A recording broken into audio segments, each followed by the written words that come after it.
Assalamualaikum warahmatullahi wabarakatuh. Jadi sekarang saya sedang bersama Sekjen dari organisasi PTGN nih teman-teman. Nah, mumpung Pak Sekjennya sudah bersedia meluangkan waktu, di kesempatan ini saya mau mewakili teman-teman sekalian untuk mengajukan beberapa pertanyaan. Di antaranya tentang beberapa hal yang mungkin sudah menjadi keresahan kita semua terkait isu-isu negatif yang akhir-akhir ini melekat pada profesi tukang gigi. Perihal pertama yang ingin saya tanyakan kepada Pak Sekjen adalah bagaimana cara kita menyikapi kondisi di mana kita berada di suatu daerah yang kita di situ jadi minoritas dan menerima diskriminasi dari para tukang gigi yang lain, yang notabene-nya sudah tergabung dengan organisasi pula, sebut saja seperti STGI, FTGI maupun PTGI misalnya. Kira-kira bagaimana tips dan saran mengenai hal ini? Baik, terima kasih. Assalamualaikum warahmatullahi wabarakatuh. Sebenarnya ini pertanyaan memang dari seorang anggota PTGN. PTGN akan melakukan upaya-upaya advokasi.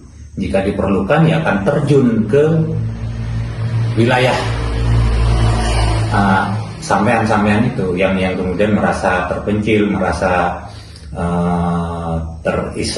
terisolir sendiri di sebuah wilayah. Di situ biasanya isu yang berkembang itu biasanya ketika tidak memiliki atau mengantongi surat izin, maka secara regulatif akan terancam tidak bisa bekerja. Nah, kita PTGN akan melakukan upaya-upaya advokasi dalam rangka membantu kepada anggota PTGN sendiri sekalipun ada di wilayah manapun. Itu komitmen kami dari organisasi PTGN. Mungkin seperti itu. Lalu yang kedua, bagaimana rencana PTGN ke depannya terkait masalah surat izin? Apakah sudah ada rencana atau progres untuk menguruskan surat izin bagi anggotanya? Bagaimana Pak Sekjen? Baik, terima kasih. Ini juga pertanyaan yang agak seksi. Artinya banyak anggota yang juga ingin mengetahui program apa yang akan dilakukan oleh organisasi PTGN terkait masalah surat izin. Jadi sekali lagi saya ingin menyampaikan, di situ selama kewenangan tukang gigi masih hanya sekedar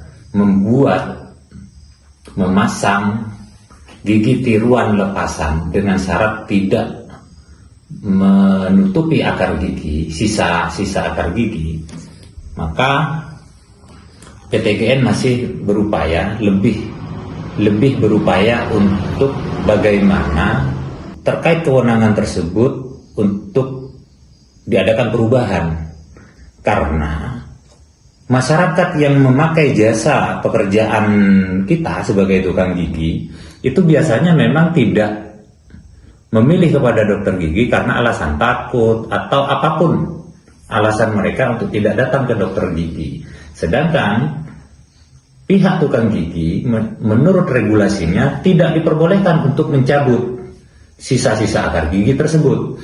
Nah, dengan mengantongi surat izin, maka kita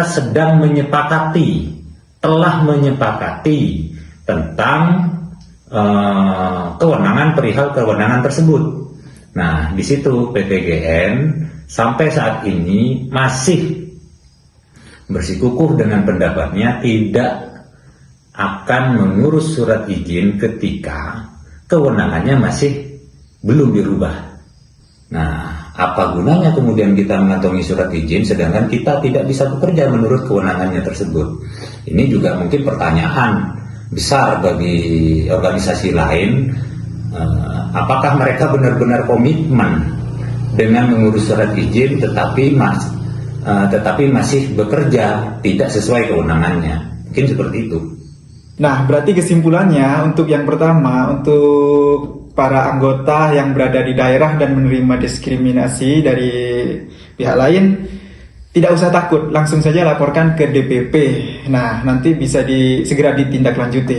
Nah, untuk yang kedua, masalah perizinan atau surat izin, seperti yang Bapak Sekjen barusan sampaikan, jika kita bersikukuh untuk mengurus surat izin, kan seharusnya kita harus mengikuti apa yang menjadi wewenang kita yang tertulis di surat izin itu kan, yakni cuma bisa memasang gigi palsu lepasan, dan itu pun harus yang rebus, bukan yang otomatis. Tidak menutupi sisa akar gigi. Nah, dan tidak menutupi sisa akar gigi, titik, itu saja. Nah, kalau kita mengurus surat izin tapi masih melanggar, kan sama aja akhirnya. Nah, bagaimana cara menyikapi hal tersebut? Ya, mari kita bergabung dan bersama-sama berjuang untuk mengubah regulasi tersebut. Nah, begitu kan kira-kira Pak Sekjen? Sepakat. Ini Sepakat. Kesimpulannya gitu. pertanyaan dan kesimpulan yang cerdas dari seorang anggota PTGN. Artinya dalam hal ini PTGN sudah berhasil mencerdaskan anggotanya seperti itu. Terima kasih Ya, kepada sama-sama. Mas Tinul. Ya, sama-sama.